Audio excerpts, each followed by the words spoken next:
በኢትዮጵያ የሰላም አማራጭ እየተገፋ የሰላሙ መንገድ በሾ እየታጠረ አስጨናቂና ውጥረት የነገሰበት መንገድ የመሆኑ ነገር የበርካቶችን ወኔ እየተፈታተነ ያለ ነው።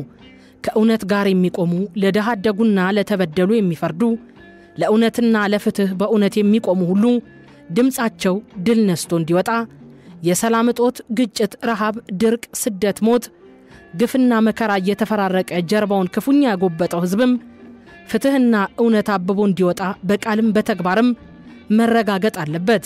በዝምታችን፣ በስንፍናችን፣ በክፍፍላችን፣ በትምክታችን፣ በአጉል መቧደናችን ምክንያት ኢትዮጵያን አናዳክማት። አብዛኛውን ጊዜ ሀገር ህዝብ ነው ሲባል ይሰማል። ሀገር ዳር ድንበር፣ ወንዝ፣ ጋራና ሸንተረር፣ ባህርና ሸለቆ ሁሉ ነው። ነገር ግን ሉዓላዊ የሚሆነው ህዝብ ራሱ ሲኖርበት፣ ህዝብ እንደ ህዝብ ህልውናውን ለማስጠበቅ የመሰረተው መንግስት ሲኖርበት ነው። ታዲያ ጥንተ ነገር የዓለም ህዝብ መንግስት ወይም የአብሮ መኖራችን ስራ አስፈጻሚ ያስፈልገናል ብሎ የወሰነው በህዝብ ውስጥ ያለውን እያንዳንዱን ግለሰብ ፍላጎት፣ እምነትና አቋም፣ ተስፋና ራዕይ ማሟላት ምኑን ያህል ከባድ እንደሆነ በተግባር ተፈትኖ ስላየው ነው። ከባድ ከመሆኑም ባሻገር ሁሉንም ፍላጎቶችና ጥቅሞችን ያጣጣመ ህይወት በአብሮነት ለመኖር የሚያስችል መላ እየፈጠረ በመላዎቹ ዙሪያ መልአተ ህዝቡን እያሰለፈና እያሳተፈ ተጠቃሚ ለማድረግ የሚጠር ህዝባዊ አዎንታውን የሚያሳድግ ራዕይ ያለው አካል ከማስገኘት ባሻገር ያለው ነገር የማይገፋ መሆኑን ከመረዳትም የመነጨ ነው። የማይገፋውን በጋራ ለመግፋት በአብሮነት ከችግሮች ጋር ተፋልሞ ድል ለመቀዳጀት የጋራ ተግባቦትንም ወደ ተግባር ለመተርጎም ሁነኛ አካል ስለሆነም ነው። በዚህ አታያይ ከነህጸጹ መንግስት የተሸከመው ኃላፊነት ከባድ እንደሆነ መረዳት ባያዳግትም ድሉ የብቻው ያልሆነውን ያህልም ውድቀቱም እንደዚሁ የብቻው አይደለም። ሁለቱም ጽንፎች የማህበረሰብ እድገቱ የደረሰበት መገለጫዎች ናቸው። ኢትዮጵያ አንድነቷ የተጠበቀና የታፈረች ሀገር መሆን አለባት ተብሎ ሲጻፍ ወይም ሲነገር ንግግር ለማሳመር አይደለም። ኢትዮጵያ አንድ ሀገርና አንድነቷ የተጠበቀ መሆን ያለባት ህዝቧ ለብዙ ዘመናት አብሮ የኖረ በመሆኑ ምክንያት ነው። ታሪክ ፍንትው አድርጎ እንደሚያስተምረን የኢትዮጵያ ህዝብ በማህበራዊ ኑሮ በመልክዓ ምድራዊ አቀማመጥ ለዘመናት የሚገናኝ ነው። ከመለያየት ከጥላቻ ይልቅ መተባበር በምድሪቷ ሁነኛ ስፍራ ነበረው። በዚች ምድር ላይ የሚኖረው ለምን ያህል ዓመት ይሆን? ውለን እናድራለን እንጂ ዘላለም አንኖራትም። ታዲያ ለምንድነው በሚያልፍ ህይወት የማያልፍ ታሪክ ሰርተን ለማለፍ ወኔ ከዳን? ለምንድነው በውይይት ሊፈቱ የሚችሉ ችግሮችን ወይም ልዩነቶችን በኃይል በጉልበት ለመፍታት የሚሞከረው? ለምንድነው ከውይይት ይልቅ ብረት ተነስቶ ጫካ የሚገባው? ጦርነት ምርጫ የሚሆነው ብለን ከጠየቅን ጥያቄዎች በዲሞክራሲያዊ ስርዓት ከመፈታት ይልቅ የተወሳሰቡ በመሆናቸው ነው። ስለሆነም ኢትዮጵያውያን ሁሉ በሰለጠነ መንገድ በሰከነ መንፈስ መነጋገር አለባቸው። ሁሉም ወገን ከሚለያየው ነገሮች ይልቅ ወደ አንድነት የሚወስደው መንገድ ላይ እንዲያተኩር እንመክራለን። ሀገሪቷ ለዘመናት ከምትዳክርበት ማጥ ውስጥ ለመውጣት የምትችለው የአገር ጉዳይ ይመለከተናል የሚሉ ወገኖች በሙሉ ስክነት ሲኖራቸው ነው። የአገር ጉዳይ ሲነሳ ከግላዊና ከቡድናዊ ጠባብ ፍላጎቶች ወጣ ብሎ ቅድሚያ ሊሰጣቸው ስለሚገቡ መሰረታዊና አንገብጋቢ ጉዳዮች መጨነቅ የግድ መሆን አለበት። አገር የሚመራው መንግስትም ሰከን ማለት አለበት። የመንግስት ውሳኔዎች የትኞቹን አስቀድመው የትኞቹን ማዘግየት እንዳለባቸው ለመረዳት በተለያዩ መስኮች የተሰማሩ ዕውቅ ባለሙያዎች እገዛ ያስፈልጋል። እስከ ዛሬ ለውይይት ለክርክርና ለድርድር ባዕድ ሆኖ በመቆየቱ መደበኛውም ሆነ ማህበራዊ ሚዲያው የነውጠኞች መፈንጫ ሆኗል። ጦሱ ደግሞ ህብረተሰቡ ውስጥ እየገባ የንጹሃን ደም ፈሷል። ሚሊዮኖች ተፈናቅለዋል። በሰከነ መንገድ የመነጋገር ባህል ስለጠፋ በምክንያት ከሚሞግት ይልቅ በስሜት እየተነዳ አገር ለማፍረስ የሚሯሯጥ ደመ ፍሉ በስቷል።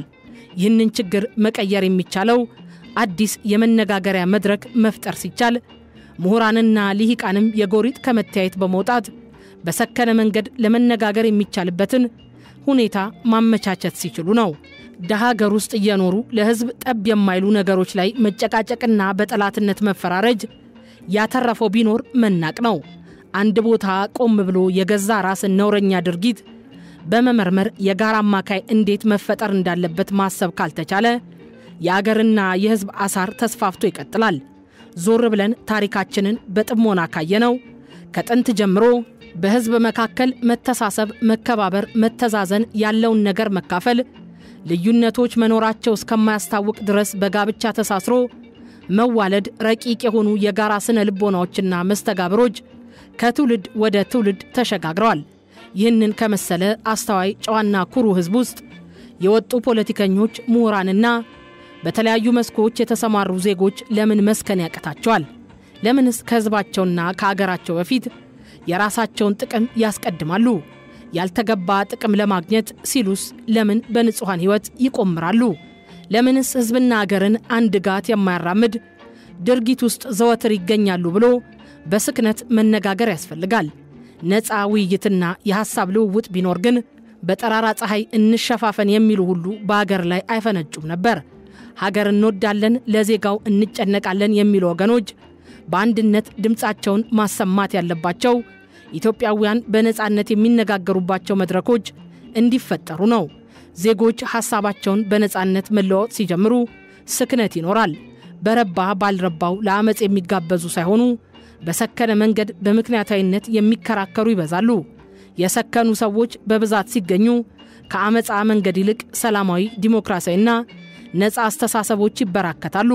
ስለዚህ በሁሉም መስክ ስክነት ያስፈልጋል ሲል አሃዱ አቋሙን ይገልጻል። ባለፉት ረጅም ዓመታት በግፍ የጠፋው ኢትዮጵያውያን ህይወት ፈታኝ ነበር።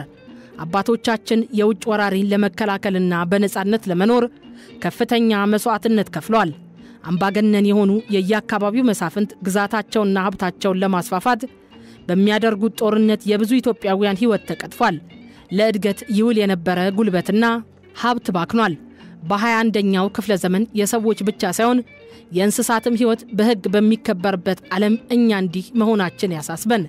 ሁላችንም የኢትዮጵያ ችግር እንዴት እንደሚፈታ ጭንቀት ይዞን ሐሳብ ለማመንጨት በሀገራችን ጉዳይ ተጠምደን ለሌላ ነገር ጊዜ አጥተናል። ምሁራን የኢትዮጵያን ቆቅልሽ እንዴት እንደሚፈታ የመፍትሄ ሐሳብ እንደ ዝናብ ዘወትር ያሽጎደጉዳሉ። ያልተጻፈ የለም።